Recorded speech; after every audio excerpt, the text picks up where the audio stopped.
और चाहे किसी भी देश के द्वारा संचालित किया जा रहा हो। मिशन के निश्चितता और अनिश्चितता के बीच बहुत ही महीन अंतर होता है, जिससे कि एक मिशन सफल या असफल होता है। लेकिन ना हम थके, ना हम हारे। हमने अपनी पिछली कमियों को सुधारते हुए आज पूरी तरह से आश्वस्त किया है कि लैंडर मॉड्यूल निश्चित तौर पे चंद्रमा की सतह पर सेफ और सॉफ्ट लैंडिंग करेगा। सभी दर्शकों की जानकारी के लिए अब हम इसरो के अब तक के सभी लूनर मिशंस की संक्षिप्त विवरण प्रस्तुत करेंगे। जी हाँ, इसरो का पहला मून मिशन चंद्रयान 1 अक्टूबर 2008 में पीएसएलवी रॉकेट के द्वारा सफलतापूर्वक प्रक्षेपित किया गया था। चंद्रयान चंद्रमा की सतह पर पानी की खोज करके पहले ही इतिहास रच चुका है। यही कारण है कि आजकल विश्व के तमाम अंतरिक्ष वैज्ञानिक और स्पेस एजेंसियां चंद्रमा को और करीब से जानने के लिए उत्सुक दिख रही हैं। अगर हम बात करें चंद्रयान 2 की, जो इसरो का दूसरा मून मिशन है, जुलाई 2019 में इसरो के सबसे ताकतवर रॉकेट LBM-3 द्वारा सफलतापूर्वक प्रक्षेपित किया गया था। और आज भी लगभग 4 साल बाद यह चंद्रमा के 100 किलोमीटर के सर्कुलर ऑर्बिट में घूमते हुए बहुत ही उत्तम क्वालिटी का डेटा प्रदान कर रहा है। मिशन के प्रारंभ में इसकी आयु 1 साल निर्धारित की गई थी, परंतु LBM-3 द्वारा बहुत ही सटीक इंजेक्शन और मिशन मैनेजमेंट की वजह से चंद्रयान 2 काफी लंबे समय तक कार्यरत रहेगा। अब तक चंद्रयान 2 चंद्रमा के लगभग सभी भागों का चित्र ले चुका है। इसका एक बहुत ही महत्वपूर्ण पेलोड OHRC यानी कि ऑर्बिटर हाई रिजोल्यूशन कैमरा विश्व का सबसे बेहतरीन कैमरा है, जो कि चंद्रमा की सतह का लगातार पिक्चर भेज रहा है। अब मैं आरुषि जी से निवेदन करूंगा कि वो आप लोगों को इसरो के वर्तमान मिशन चंद्रयान 3 के बारे में बताएं।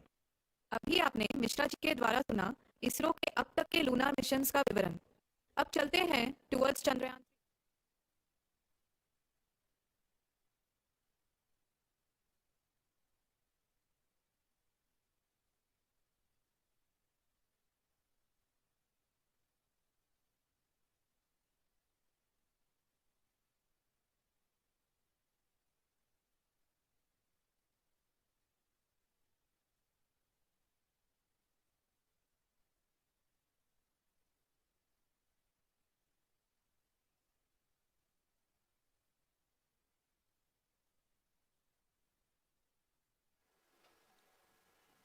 नमस्कार।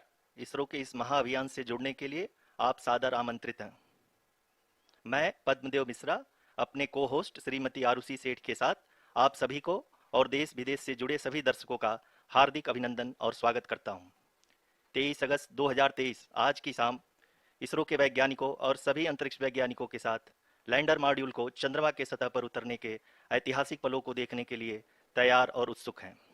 जी हाँ, इसरो के गौरवपूर्ण इतिहास में एक और अध्याय जुड़ने जा रहा है और आज हम सब लोग इसके साक्षी बनेंगे। आप ये सारे विजुअल्स अपने स्क्रीन पर इसरो के मिशन ऑपरेशन कॉम्प्लेक्स यानी मॉक्स से देख रहे हैं, जो कि बेंगलुरु में स्थित telemetry tracking and command network ISTRAC से प्रसारित किया जा रहा है। ये विजुअल्स आपको पावर डिसेंट के काउंटडाउन और उस पथ को प्रदर्शित कर रहा है जिस पे चलकर लैंडर आज चंद्रमा के साउथ पोल पे सेफ और सॉफ्ट लैंडिंग करेगा। आपको ध्यान दिला दूं, इस समय हम लोग पावर डिसेंट शुरू होने से लगभग 22 मिनट दूर हैं। जो दर्शक थोड़ी देर से जुड़े हैं उनकी जानकारी के लिए बता दें, आप लोग इस ऐतिहासिक पल को इसरो के ऑफिशियल वेबसाइट, फेसबुक, ट्विटर और यूट्यूब पे भी देख सकते हैं।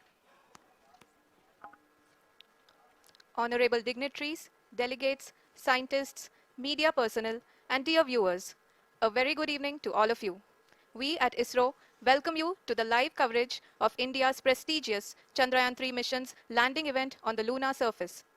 These are the visuals from Mission Operation Complex at ISRO's Telemetry Tracking and Command Network, ISTRAC, situated in Namma, Bengaluru, Karnataka. I, Arushi Seth, and my colleague, Dr. Padamdeo Mishra, are your hosts for the evening and shall accompany you on the journey of the landing event from powered descent start to touchdown.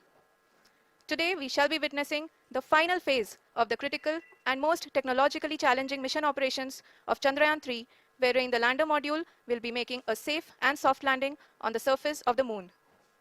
These display screens show the countdown to the power descent start as well as the path that will be followed by the lander module.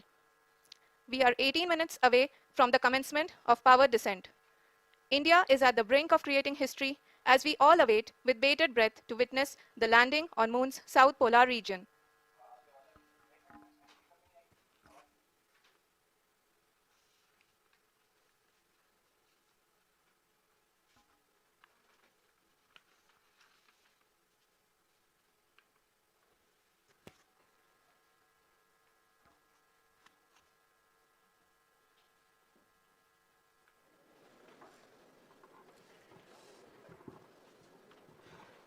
ISRO का पहला moon mission Chandrayaan 1 अक्टूबर 2008 में PSLV.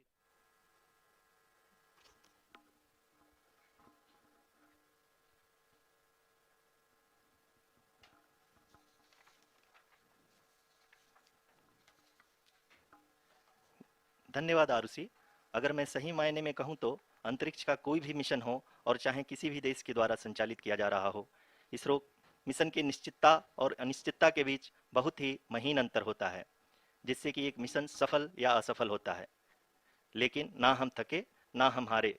हमने पिछली कमियों को सुधारते हुए आज पूरी तरह से आश्वस्त किया है कि लैंडर मॉड्यूल निश्चित तौर पे चंद्रमा की सतह पर सेफ और सॉफ्ट लैंडिंग करेगा। सभी दर्शकों के जानकारी के लिए अब हम इसरो के अब तक के सभी लूनर मिशंस को संक्षिप्त विवरण प्रस्तुत करेंगे। जी हाँ, इसरो का पहला मून मिशन चंद्रयान 1 अक्टूबर 2008 में पीएसएलवी रॉकेट के द्वारा सफलतापूर्वक प्रक्षेपित किया गया था। चंद्रयान 1 ने चंद्रमा की सतह पर पानी की खोज करके पहले ही इतिहास रच चुका है। यही कारण है कि आजकल विश्व के तमाम अंतरिक्ष वैज्ञानिक और स्पेस एजेंसियां चंद्रमा को और करीब से जानने के लिए उत्सुक दिख रही हैं। अगर हम बात करें चंद्रयान 2 की, जो इसरो का दूसरा मिशन है, जुलाई 2019 में इसरो के सबसे ताकतवर रॉकेट LVM-3 द्वारा सफलतापूर्वक प्रक्षेपित किया गया था और आज भी लगभग 4 साल बाद यह चंद्रमा के 100 किलोमीटर के सर्कुलर ऑर्बिट में घूमते हुए बहुत ही उत्तम क्वालिटी का डेटा प्रदान कर रहा है। मिशन के प्रारंभ में इसकी आयु 1 साल निर्धारित की गई थी, परंतु LVM-3 द्वारा बहुत ही सटीक इंजेक्शन और मिशन मैनेजमेंट की वजह से चंद्रयान 2 काफी लंबे समय तक कार्यरत रहेगा। अब तक चंद्रयान 2 चंद्रमा के लगभग सभी भागों का चित्र ले चुका है। इसका एक बहुत ही महत्वपूर्ण पेलोड OHRC यानी कि ऑर्बिटर हाई रेजोल्यूशन कैमरा विश्व का सबसे बेहतरीन कैमरा है, जो कि चंद्रमा की सतह का लगातार पिक्चर भेज रहा है। अब मैं आरुषि जी से निवेदन करूंगा कि वो आप लोगों को इसरो के वर्तमान मिशन चंद्रयान 3 के बारे में बताएं। अभी आपने मिश्रा जी के द्वारा सुना इसरो के अब तक के लूनार मिशंस का विवरण। अब चलते हैं towards Chandrayaan 3, the follow-up mission of Chandrayaan 2, which has been designed to accomplish our mission goals. The primary objective of Chandrayaan 3 mission is the demonstration of safe and soft landing on the lunar surface. This demonstration is a critical aspect for ISRO's future interplanetary missions. In addition to this, the mission objectives also include demonstration of roving capability and conduction of in situ scientific experiments on Moon's surface. Carried on the shoulders of India's heaviest rocket LVM-3 on the 14th of July, Chandrayaan 3 was placed in the precise elliptic parking orbit of size 170 by 36,500 kilometers. ISRO, in its mission plan of following the incremental trajectory approach, carried a total of 5 earthbound maneuvers. The fifth apogee raising maneuver, which took place on the 25th of July, placed the spacecraft in an orbit of 250 by 1,27,000 kilometers. At the early hours of 1st August, the translunar injection was carried out, after which the composite module began the final leg of its long journey of nearly 3,84,000 kilometers for its rendezvous with the Moon. The TLI was a key step in the mission, enabling the spacecraft to escape Earth's gravitational pull and travel to the Moon. An orbit of 288 by 3,69,328 kilometers was achieved at the end of the translunar injection.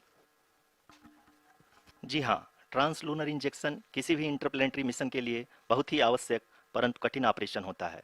इस सफल manoeuvre के बाद चंद्रयान 3 पृथ्वी से दूर निकलकर चंद्रमा के प्रभाव क्षेत्र में एक हाइपरबोलिक ट्रेजेक्टरी के द्वारा पहुंचाया गया। पुनः 5 अगस्त 2023 को लूनर ऑर्बिट इंसर्शन के द्वारा चंद्रयान 3 को 160 किलोमीटर के पेरीलून और 18,000 किलोमीटर के अपोलून के साथ चंद्रमा के इलिप्टिकल ऑर्बिट में स्थापित कर दिया गया। TLI की तरह LOI भी एक बहुत जटिल ऑपरेशन होता है। इसमें हमें यह ध्यान देना आवश्यक होता है कि उपग्रह के वेगमान को एक निश्चित बिंदु से घटाया जा सके, अन्यथा उपग्रह चंद्रमा के प्रभाव क्षेत्र से बाहर निकल जाएगा।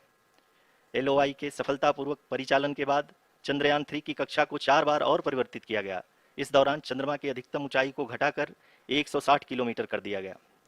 इस पूरी प्रक्रिया में प्रपल्सन मॉड्यूल का लगभग 755 किलोग्राम ईंधन का उपयोग हुआ और चंद्रयान 3 के वेगमान को लगभग 850 मीटर प्रति सेकंड कम कर दिया गया। लैंडर मॉड्यूल को लगभग 150 किलोमीटर के सर्कुलर ऑर्बिट में स्थापित करने के बाद 17 अगस्त 2023 को प्रपल्सन मॉड्यूल से अलग कर दिया गया। पुनः लैंडर मॉडल के ऑर्बिट को 2 डीबूस्ट मैन्यूवर्स के द्वारा 150 किलोमीटर के सर्कुलर ऑर्बिट से घटाकर 25 × 130 किलोमीटर के एलिप्टिकल ऑर्बिट में स्थापित कर दिया गया। इस दौरान यह भी सुनिश्चित कर दिया गया कि 800 न्यूटन के चारों थ्रोटेबल थ्रस्टर्स पावर डिसेंट के समय किसी भी चुनौती का सामना कर सकें। लैंडर मॉड्यूल इस ऑर्बिट में 4 दिन तक चंद्रमा की परिक्रमा करता रहा ताकि इसके सभी सब सिस्टम को पावर डिसेंट से पहले कार्यात्मक रूप से वेरीफाई और वैलिडेट किया जा सके। इस दौरान चंद्रयान 2 और लैंडर मॉड्यूल की आपस में बातचीत भी हो चुकी है। और संक्षेप में अब तक की यात्रा की बात करें तो लैंडर मॉड्यूल अब तक 21 बार पृथ्वी के और लगभग 120 बार चंद्रमा का चक्कर लगा चुका है और इस पूरी यात्रा में लगभग 55 लाख किलोमीटर की यात्रा भी पूरी कर चुका है। अब तक के इस पूरे अभियान में यह भी सुनिश्चित किया गया कि सारे ऑर्बिट मैन्यूअर्स इस प्रकार किए जाएं कि लैंडिंग साइट पावर डिसेंट की शुरुआत से ही लैंडर के ऑर्बिटल प्लेन में बना रहे। Make it further that is true indeed. We have arrived at the crucial juncture wherein the orbit plane contains the desired landing site at the start of powered descent. We are also happy to announce that live images from the Chandrayaan-3 lander imager camera is being received continuously. The demonstration of soft landing on the moon's surface is no ordinary feat due to the innumerable challenges and complexities involved. The lander velocity has to be killed from nearly 6,048 kilometers per hour without any aid from the thin and tenuous moon's atmosphere. The lunar dust at the time of landing and the craters and boulders scattered over the moon's surface make it further complicated to achieve this. The new and improved Chandrayaan-3 design has been built after envisaging all the scenarios which the lander module can encounter. With several software improvements, provision for full-level redundancies, a plethora of special tests, namely the integrated hot test, integrated cold test, and lander leg drop tests were carried out for the lander module. The success of these tests has provided great confidence in the performance of all the onboard sensors, propulsion system, and associated guidance, control, and navigation algorithms. The key findings during the tests have enabled to improve the overall system performance. The largely unexplored south pole of the moon has been chosen as the intended landing site since there is a possibility of finding ice and other minerals which would be vital resources for future explorers. Apart from continuing investigations pioneered by Chandrayaan-1 and Chandrayaan-2, the Chandrayaan-3 mission will also provide invaluable data to the science community around the world. Let us give our viewers a glimpse on the configuration of Chandrayaan-3 mission.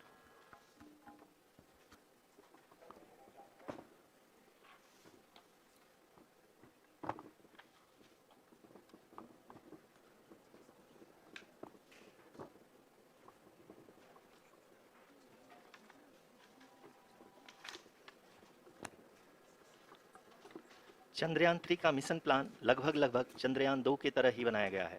यहाँ यह भी सुनिश्चित किया गया है कि चंद्रयान 3 को rocket से अलग होने से लेकर के चंद्रमा के निकटतम कक्षा में स्थापित होने तक सारी गतिविधियाँ चंद्रयान 2 की तरह ही हों। और अब हम यह कह सकते हैं कि यह प्लान पूरी तरह से 100% सफल रहा। हालांकि लैंडर मॉड्यूल के सेंसर्स और प्रोपल्शन सिस्टम को इस तरह से मजबूत किया गया है कि लैंडर पावर डिसेंट के समय किसी भी आपदा से बाहर आकर के मिशन के मुख्य उद्देश्य को पूरा कर सके। इस क्रम में लैंडर के मुख्य सेंसर्स कारा, लासा, LHBC, LDV और LHDAC का कार्यात्मक परीक्षण भी किया जा चुका है। LDV जो कि पूर्णतः स्वदेशी तकनीकी से बनाया गया एक नया सेंसर है, इसका मुख्य कार्य लैंडर के वेलोसिटी को तीनों अक्षों में कंप्यूट करना है। पावर डिसेंट के दौरान लैंडर के सटीक पोजीशन और वेलोसिटी का ज्ञान होना बहुत ही आवश्यक है। लिराप यानी laser inertial referencing and accelerometer package इस कार्य को पावर डिसेंट के दौरान बखूबी निभाएगा। ट्रैजेक्टरी जनरेशन जो कि चंद्रयान 3 मिशन के लिए बहुत ही अहम है, क्योंकि हर ऑर्बिट मैन्यूवर के बाद यह सुनिश्चित किया जाता है कि लैंडर की मिशन ऑब्जेक्टिव को ना बदले। इस क्रम में मैं यह भी आपको बता दूं कि ऑर्बिट डिटर्मिनेशन जो कि उपग्रह के पोजीशन और वेलोसिटी को बहुत ही एक्यूरेटली बताता है, एक बहुत ही कठिन और जटिल कंप्यूटेशन और एस्टिमेशन होता है। यहाँ यह भी जानना महत्वपूर्ण है कि चंद्रयान 2 का OHRC पेलोड अब तक काफ़ी ऊंचे स्तर का डैम प्रदान किया है, जिसके फलस्वरूप लैंडिंग साइट की सीमा को बढ़ाकर 4x2.4 किलोमीटर कर दिया गया है, जो कि पावर डिसेंट के दौरान सॉफ्ट लैंडिंग कराने में काफ़ी सहायक सिद्ध होगा। Apart from the sensors, Chandrayaan-3 is equipped with a suite of sophisticated payload instruments.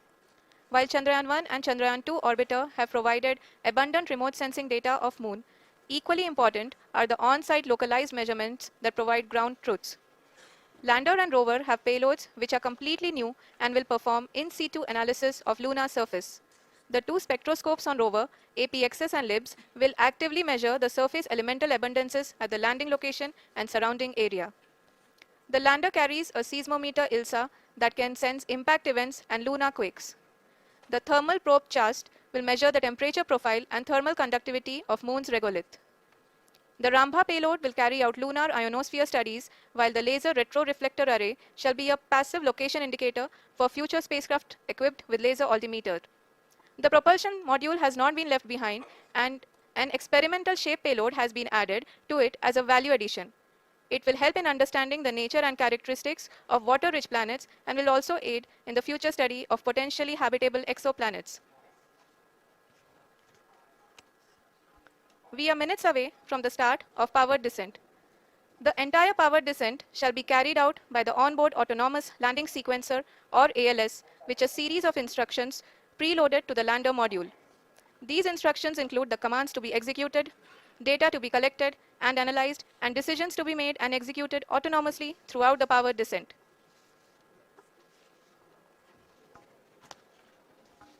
जी हाँ, अब हम पावर डिसेंट के बहुत ही करीब आ चुके हैं। हम आपको बताते चलें कि पावर डिसेंट को कुल 4 चरणों में बांटा गया है। सबसे पहले आता है रफ ब्रेकिंग फेज, जिसमें लैंडर की ऊंचाई को चंद्रमा की सतह से 30 किलोमीटर से घटाकर 7.4 किलोमीटर कर दिया जाएगा। इस पूरी प्रक्रिया को पूरा करने में लगभग 11.5 मिनट लगेगा और इसका समानांतर वेग 1680 मीटर प्रति सेकंड से घटाकर 358 मीटर प्रति सेकंड हो जाएगा। We have continuous flow of lander telemetry data from ISRO's Deep Space Network IDSN-32 located in Belalu, Bengaluru. The data is being acquired real-time by station and is flown to the Mission Operation Complex through our communication links. In addition to it, we also have support from ESA and JPL DSN stations. There will be no ground intervention once the ALS takes charge. The preparation for today's event had started 48 hours before, wherein various pre-selections and uplinking of parameters for the autonomous landing sequence were carried out. The whole descent is divided into 4 phases: the rough braking phase, the attitude hold phase, fine braking phase, and the local navigation phase or the terminal descent phase. जी हाँ, attitude hold phase, जो कि power descent का दूसरा चरण है, एक बहुत ही महत्वपूर्ण फेज है। इस 10 सेकंड के स्मॉल ड्यूरेशन के दौरान लैंडर के 2 महत्वपूर्ण सेंसर कारा और लासा लैंडर की ऊंचाई की गणना करेंगे। इस फेज के पूरा होते ही लैंडर चंद्रमा के सतह से कुल 6.8 किलोमीटर की ऊंचाई पर होगा। During the rough braking phase, the lander velocity shall be brought down from 1,680 meters per second to 358 meters per second. The altitude will be brought down from 30 kilometers to 7.4 kilometers at the end of rough braking.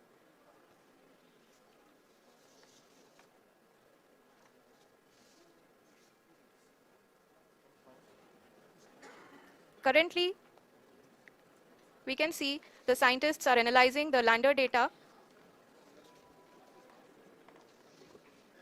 जी हाँ, हम ये देख सकते हैं कि mission operation complex रूप में बैठे सभी वैज्ञानिक ये जो भी डेटा देख रहे हैं वो डीप स्पेस नेटवर्क IDSN 32 के द्वारा प्रोवाइड किया जा रहा है।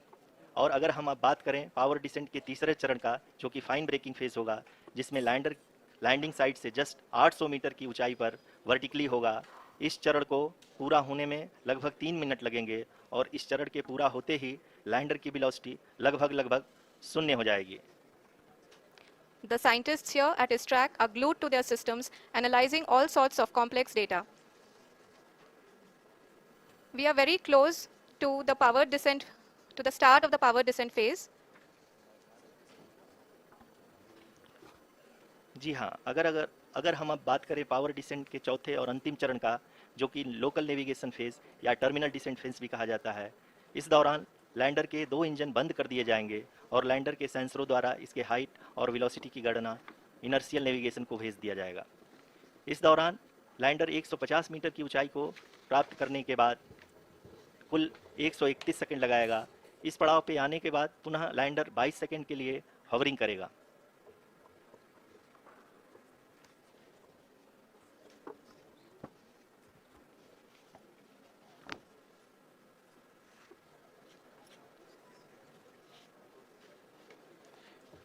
आप इस समय अपने स्क्रीन पे मिशन ऑपरेशन कॉम्प्लेक्स में बैठे सभी मान्यगणों को देख सकते हैं, जो कि बहुत ही उत्सुकता के साथ टेलीमेट्री डेटा को देख रहे हैं।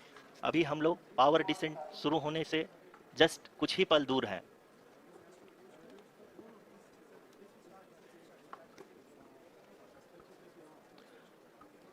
पावर डिसेंट शुरू होने में लगभग 30 सेकंड ही बचा है और हमको ये सारे data mission operation complex room में आईडीएसएन 32 के द्वारा, जो कि लगातार लैंडर के कनेक्शन में बना हुआ है, प्रदान कर रहा है।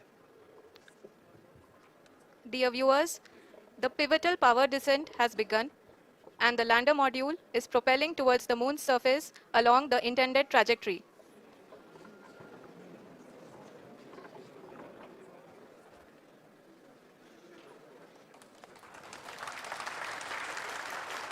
जी हाँ, अब देख सकते हैं रफ ब्रेकिंग फेज की शुरुआत हो चुकी है।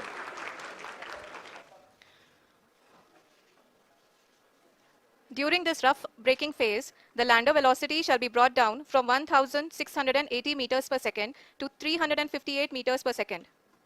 The altitude will be brought down from 30 kilometers to 7.4 kilometers at the end of rough braking. All this in the duration of 690 seconds or 11.5 minutes. Currently, the Laser Inertial Reference and Accelerometer package, LIRAP, is aiding in the navigation.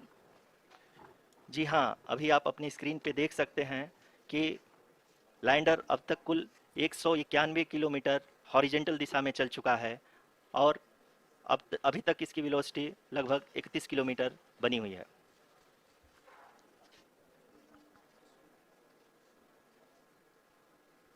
The lander module has traveled a distance of approximately 228 kilometers. The complete downrange that will be traveled during this phase shall be nearly 713.5 kilometers.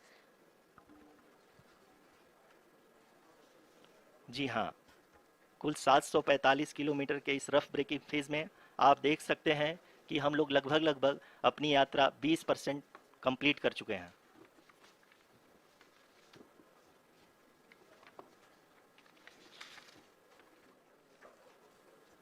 Power descent की यह शुरुआत हम कह सकते हैं कि बहुत ही सटीक और सधी हुई है, जिसमें लैंडर अपने वेगमान को अनुमानित तरीके से घटा रहा है। The altitude of the lander module will reduce from 7.4 kilometers to 6.8 kilometers.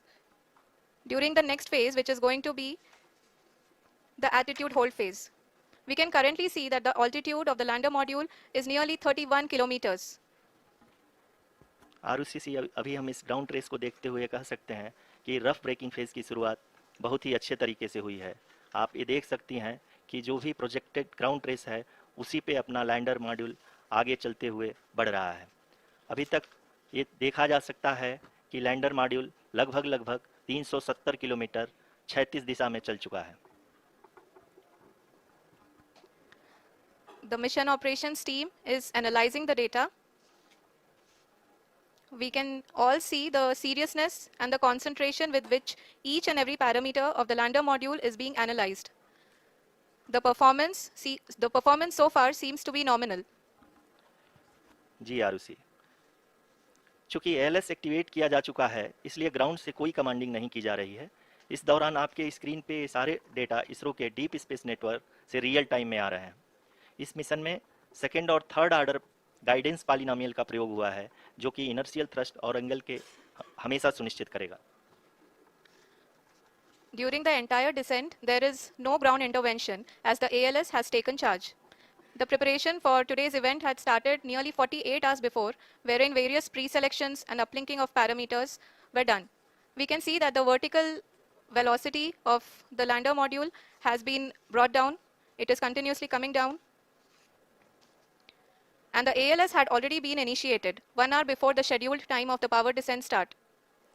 Following this, the throttleable engine electronics module, the TECM, was switched on and lander was oriented to the favorable attitude. जी हाँ, आप अपनी screen पे देख सकते हैं कि lander module, जिसकी शुरुआत में वेलोसिटी 1680 मीटर पर सेकंड थी, लगभग 1150 मीटर पर सेकंड हो चुकी है, जो कि एक बहुत ही मैजेस्टिक शुरुआत कही जा सकती है इस रफ ब्रेकिंग फेज के लिए।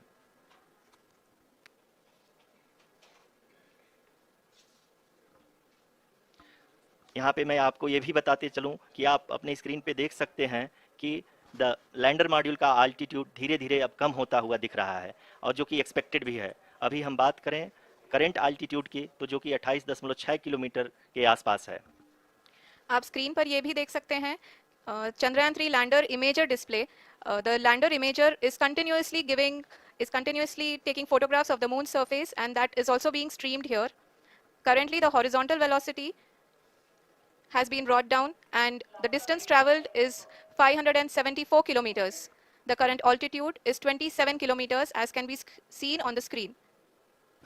जी हाँ, करीब करीब अपने आधे सफर को पूरा करते हुए इस रफ ब्रेकिंग फेज में लैंडर बहुत ही आगे की तरफ बढ़ते हुए अपनी ऊंचाई को घटा रहा है। अगर अब बात करें तो लैंडर की ऊंचाई चंद्रमा के सतह से लगभग 27 किलोमीटर से नीचे हो चुकी है, करीब करीब 26.7 किलोमीटर के आसपास है। The next phase after the rough braking phase is the attitude hold phase, which will be for a duration of nearly 10 seconds. The lander will be oriented such that both the altimeters will be looking exactly towards the moon's surface. At the end of this attitude hold phase, height measurement update to navigation system will be given from the laser and car band altimeters. Currently, we are in the middle of the rough braking phase. जी हाँ, अगर हम ध्यान से देखें तो लगभग 8 minute की यात्रा के बाद लैंडर अपनी हॉरिजेंटल वेलोसिटी को लगातार कम करते हुए अपनी ऊंचाई, अभी की ऊंचाई के समय 24 किलोमीटर की ऊंचाई प्राप्त कर चुका है।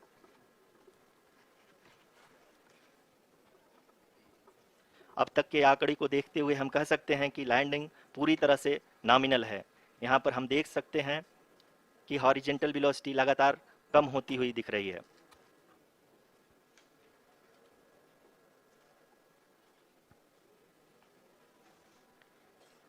The altitude of lander from ground is currently 22 kilometer, which is again going to be coming down, and that is expected. For the viewers who have joined now, we are in the power descent phase, and we are in the rough braking phase, which is the first phase of the power descent.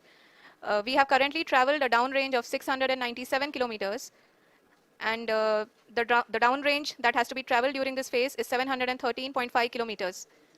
जी हाँ, अभी आप देख सकते हैं कि lander की horizontal velocity लगभग 720 metre प्रति सेकंड हो गई है। लगभग हम ये कह सकते हैं कि 900 मीटर प्रति सेकंड वेलोसिटी को कम किया जा चुका है।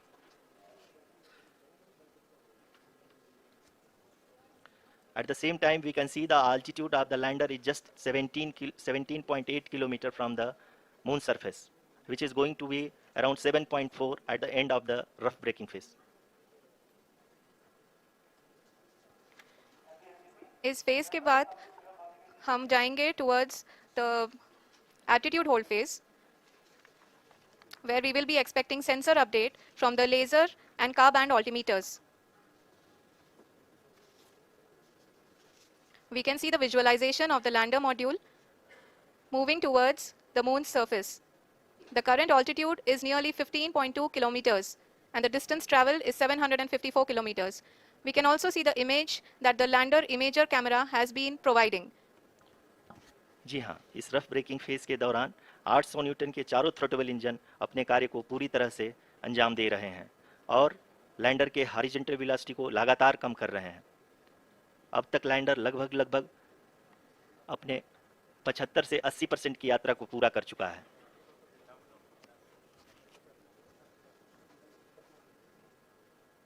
After the rough braking and the attitude hold phase, we shall be having the fine braking phase, which will continue for nearly 3 minutes.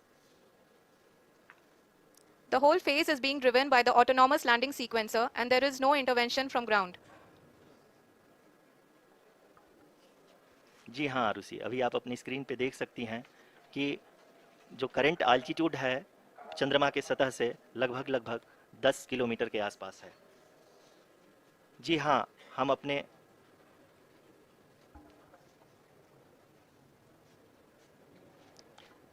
जी हाँ, हमारे प्रधानमंत्री जी श्री नरेंद्र मोदी जी हम सभी का उत्साहवर्धन करने के लिए दक्षिणी अफ्रीका के जोहानसबर्ग से जुड़ गए हैं।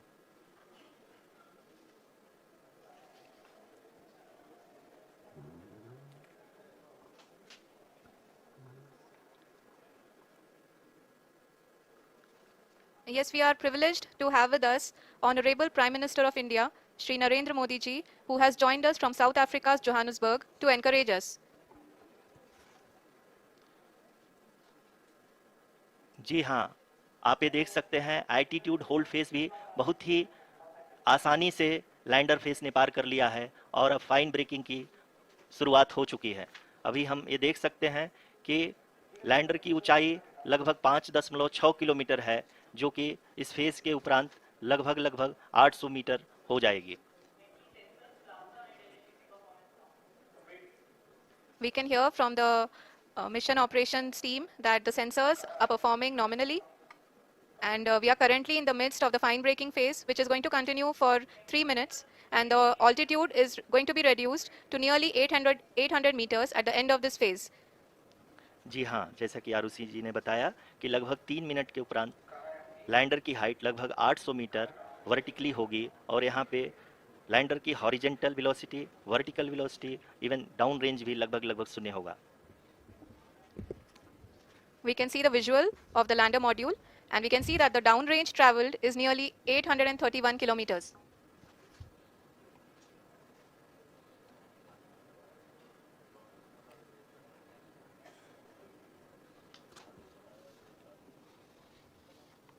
जी हाँ, आप अपनी स्क्रीन पे देख सकते हैं कि लैंडर की ऊंचाई अब चंद्रमा की सतह से लगभग 3 किलोमीटर से कम हो चुकी है। We are very close to the moon's surface, nearly 2.6 kilometers, as we can see.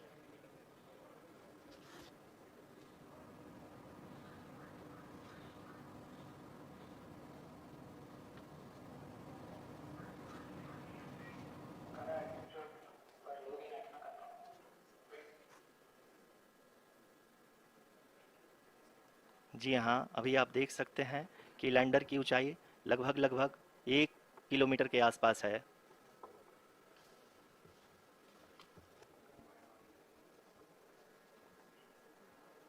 We are nearing the final phase of the power descent, which is going to be the vertical descent phase or the local navigation phase. जी हाँ, अब हम fine breaking wave के एकदम करीब आ चुके हैं। हाँ, तालियों के गड़गड़ाहट से सुन सकते हैं कि हम लोगों ने तीसरे चरण को भी बहुत ही सफलतापूर्वक हासिल कर लिया है और अभी हम वर्टिकल डिसेंट फेज में आ चुके हैं, जिसकी शुरुआत भी बहुत ही अच्छे ढंग से हो चुकी है। Lot of applause indicates that till now the performance has been nominal. We are in the vertical descent phase 1. The altitude is being brought down from 800 meters, and we are nearing and approaching the lunar surface.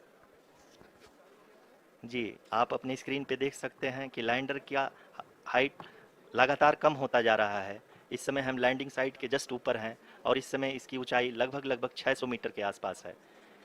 इस phase के दौरान लगभग 150 metre के ऊंचाई पे पहुंचने के बाद लैंडर अगेन लगभग 20 से 22 सेकंड के लिए हॉवरिंग करेगा। We are above the landing site. The horizontal as well as the vertical velocity is now being constantly reduced, and the lander module has begun its descent towards the landing site.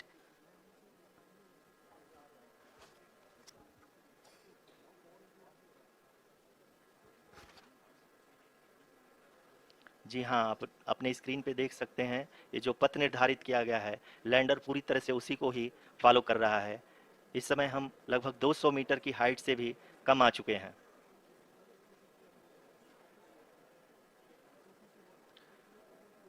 अब हम ये देख सकते हैं कि हम लगभग लगभग 150 मीटर की ऊंचाई पे हैं चंद्रमा के सतह से। We are approaching the vertical descent phase 2, which will have the lander module hovering at nearly 150 meters above ji the हाँ। lunar surface. जी हाँ, आप इस तालियों के गड़गड़ाहट को सुन सकते हैं, जो कि सेकंड हाइब्रिड फेज के कंप्लीट होने के बाद इन सारे वैज्ञानिकों के द्वारा की जा रही है। जी हाँ, आप अगर फिर से ध्यान से देखें तो एल्टीट्यूड पुनः कम होता जा रहा है। अभी हम लोग लगभग लगभग 135 मीटर की ऊंचाई पे हैं। The sensors that are updating at this point are providing confirmation of the safety of the landing site. As expected, the retargeting is going on and this is a very good signature for the lander.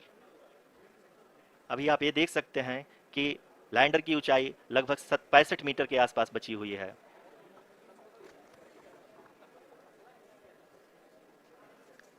Currently, only 2 engines are now being fired, and we are nearly at zero velocity, vertical and horizontal. We were hovering, and now we are approaching the moon's surface. धीरे धीरे lander की वेगमान को कम किया जा रहा है और हम अब लगभग 50 मीटर से भी कम आ चुके हैं.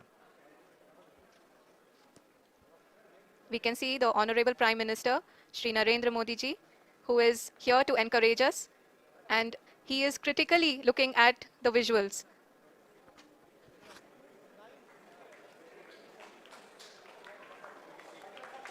जी हाँ, आप अपनी स्क्रीन पे देख सकते हैं कि हम लैंडर मॉड्यूल.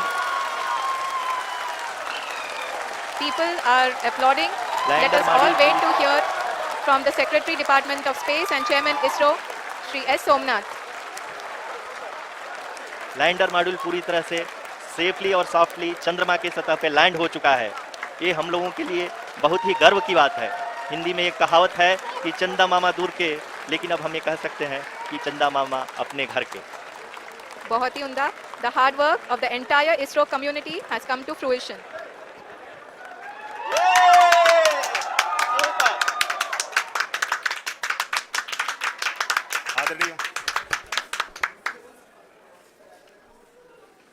आदरणीय प्रधानमंत्री जी, नमस्कार. Sir, we have achieved soft landing on the moon. India is on the moon. Sir, I request our Honorable Prime Minister to address us and bless us. Thank you, sir. मेरे प्यारे परिवारजनों, जब हम अपनी आंखों के सामने ऐसा इतिहास बनते हुए देखते हैं तो जीवन धन्य हो जाता है.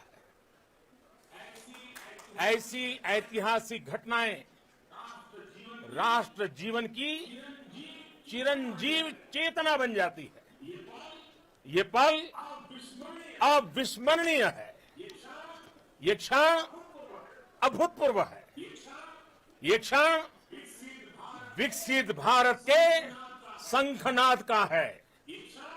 ये क्षण नए भारत के जयघोष का है. ये क्षण मुश्किलों के महासागर को पार करने का है. ये क्षण जीत के चंद्र पथ पर चलने का है. ये क्षण 140 करोड़ धड़कनों के सामर्थ्य का है. ये क्षण भारत में नई ऊर्जा, नया विश्वास, नई चेतना का है. ये क्षण भारत के उदयमान भाग्य के आह्वान का है. अमृत काल की प्रथम प्रभा में सफलता की यह अमृत वर्षा हुई है. हमने धरती पर संकल्प लिया और चांद पर उसे साकार किया. और हमारे वैज्ञानिक साथियों ने भी कहा, India is now on the moon. आज हम अंतरिक्ष में नए भारत की नई उड़ान के साक्षी बने हैं. साथियों, मैं इस समय ब्रिक्स समिट में हिस्सा लेने के लिए दक्षिण अफ्रीका में हूं. लेकिन हर देशवासी की तरह मेरा मन चंद्रयान महाअभियान पर भी लगा हुआ था. नया इतिहास बनते ही हर भारतीय जश्न में डूब गया है. हर घर में उत्सव शुरू हो गया है. हृदय से मैं भी अपने देशवासियों के साथ, अपने परिवारजनों के साथ इस उमंग और उल्लास से जुड़ा हुआ हूं.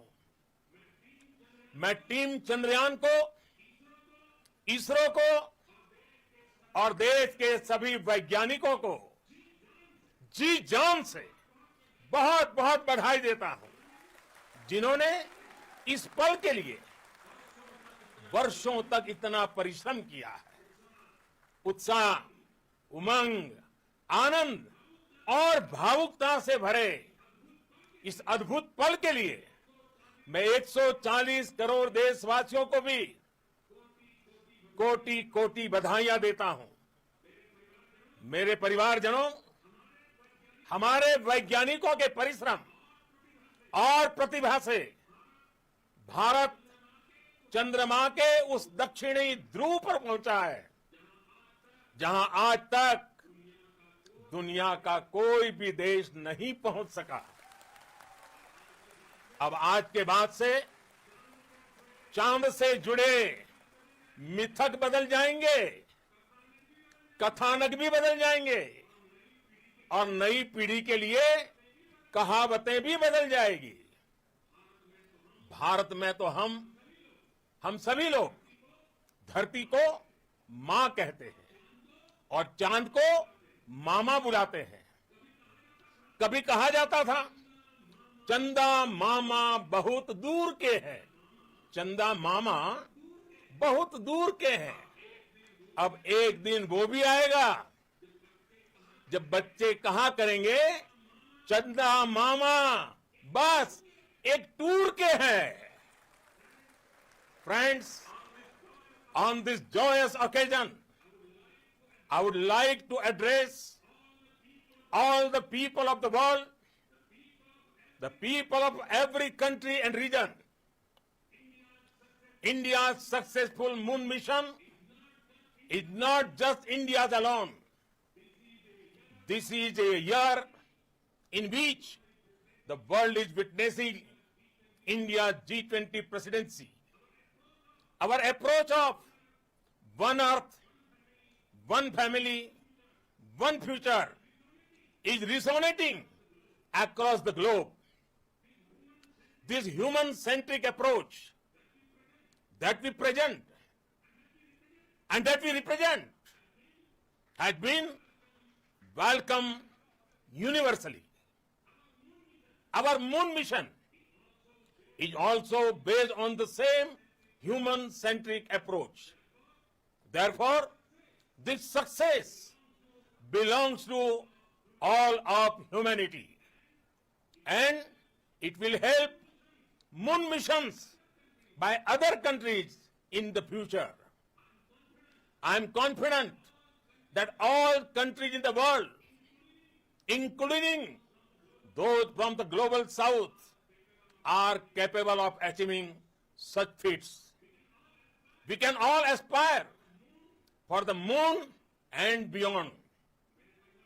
मेरे परिवारजनों, चंद्रयान महाअभियान की ये उपलब्धि भारत की उड़ान को चंद्रमा की कक्षाओं से आगे जाएगी।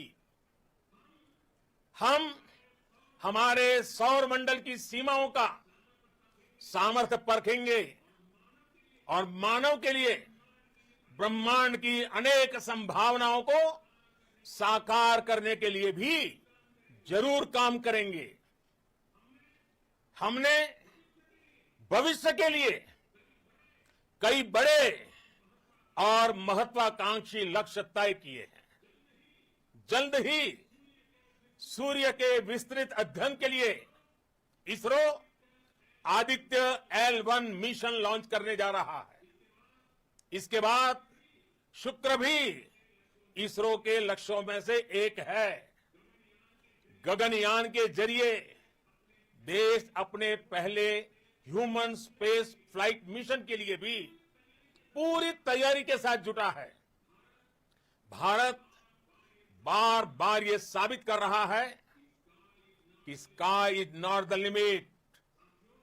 साथियों, साइंस और टेक्नोलॉजी देश के उज्जवल भविष्य का आधार है।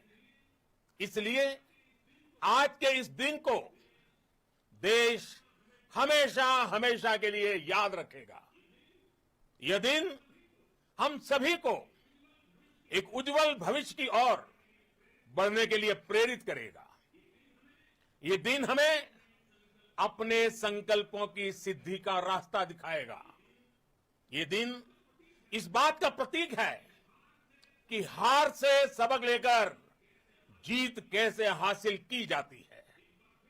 एक बार फिर देश के सभी वैज्ञानिकों को बहुत बहुत बधाई और भविष्य के मिशन के लिए ढेरों शुभकामनाएं। बहुत बहुत धन्यवाद।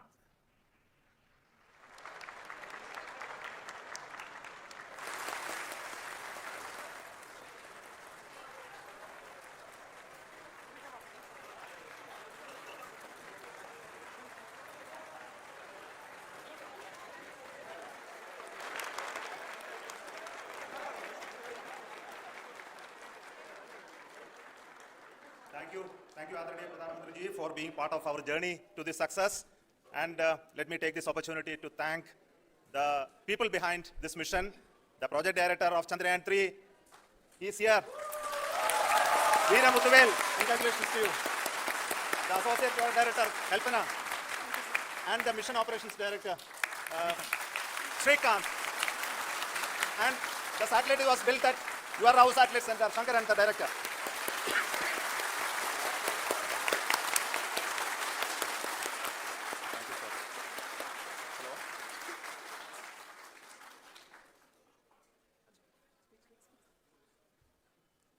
It's a great moment of happiness on behalf of team.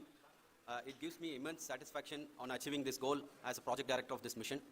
The entire mission operations right from launch till landing happened flawlessly as per the timeline, and we became the 4th country to demonstrate the soft landing onto the moon surface, and we became the first country to go to near to the south pole of the moon.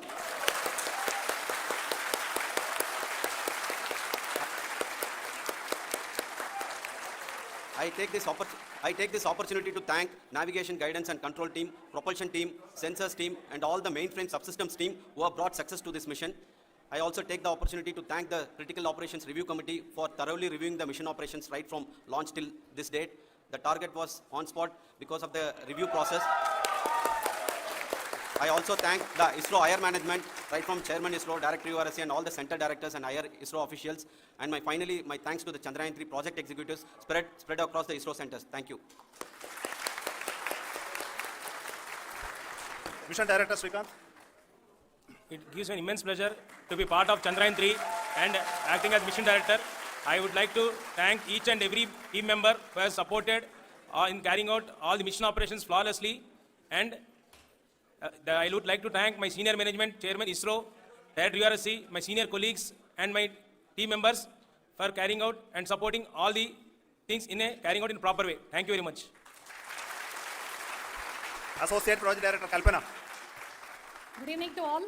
This will remain the most memorable and the happiest moment for all of us, for our team Chandrayaan 3. We have achieved our goal flawlessly. From the day we started rebuilding our spacecraft after Chandrayaan 2 experience, it has been breathe in, breathe out Chandrayaan 3 for our team. And starting from the reconfiguration to all the special tests and the simulations we have conducted meticulously. And this has been possible only because of our immense effort from our Chandrayaan 3 team. And of course, with the guidance from our Chairman ISRO, our directors, and all our experts, with all this, it has been possible. Thank you, one and all. Thank you for all the minutest help which has been provided from all the areas of departments. Thank you, thank you. Now, Chandrayaan 3 is a result of the work done by thousands of scientists, engineers, our staff, and industries, and support team across ISRO and other places, other institutions. And Shankaran has been the lead of the center which integrated all of these efforts in the last so many years. So I request him to speak on behalf of all of you.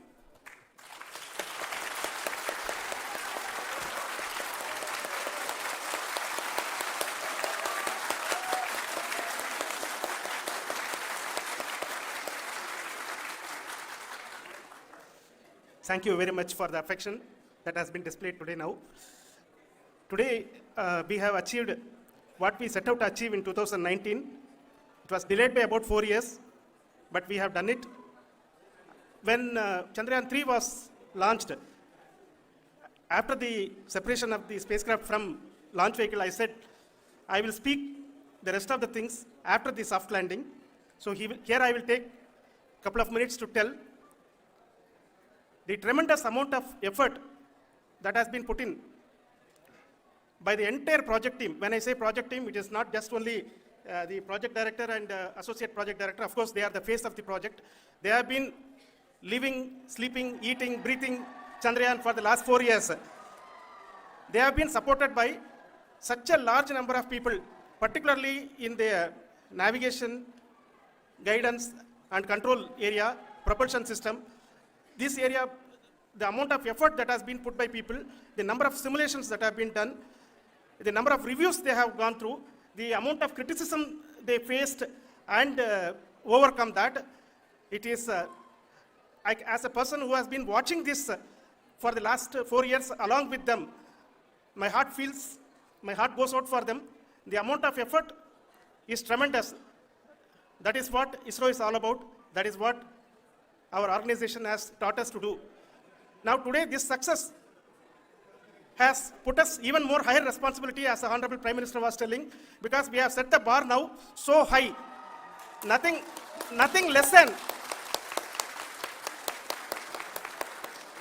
less spectacular than this is going to be inspiring for any of us in the future.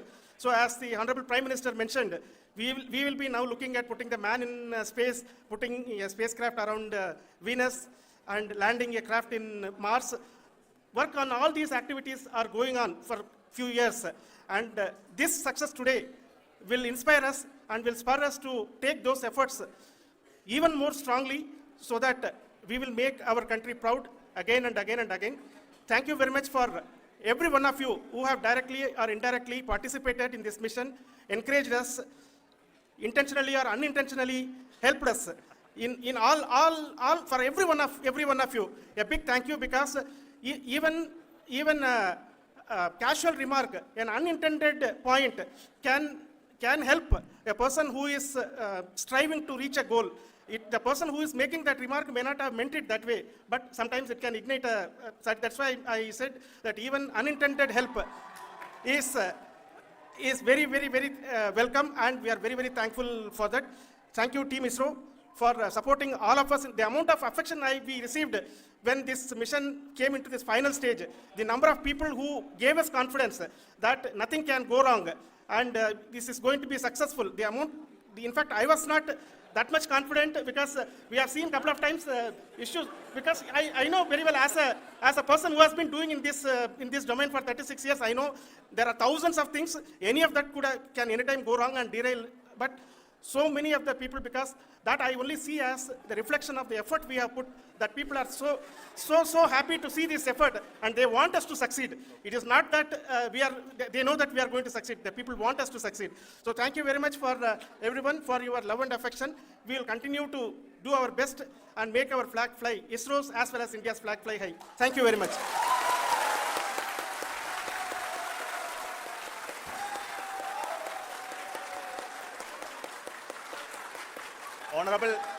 Honorable Prime Minister called me and conveyed his greetings to each one of you and your family, for the wonderful work you did in ISRO. So thanks are to him for the support that he is giving to us for missions like Chandrayaan 3 and the missions that are in the offing. I think that's a great word of comfort that we are receiving for pursuing the inspirational work that we are doing for the nation.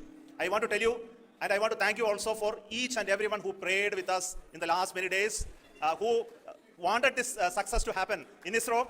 I thank all those people in all around the country and maybe beyond the country for their blessings and wishes and affection that he has given to each one of us for doing this work for the last so many years. I want to specifically thank some senior people who have been standing with us, especially the name of Kiran Kumar sir and Mr. Kamalakar, Sri Koteshwar Rao. They have been helping so much. They were part of the team to help them to get the confidence and get the reviews done to ensure that nothing goes with any mistakes. And of course, this is not the work of us alone. This is the work of a generation of ISRO leadership and ISRO scientists. And this is a journey we started in Chandrayaan 1, continued in Chandrayaan 2, and Chandrayaan 2 craft is still working and doing a lot of communication work with us. And all the team that contributed to building Chandrayaan 1 and Chandrayaan 2 should be remembered and thanked while we celebrate Chandrayaan 3. And this is an incremental progress and definitely a great, huge one it is. And thank you so much for all the support and work that you have done. Thank you.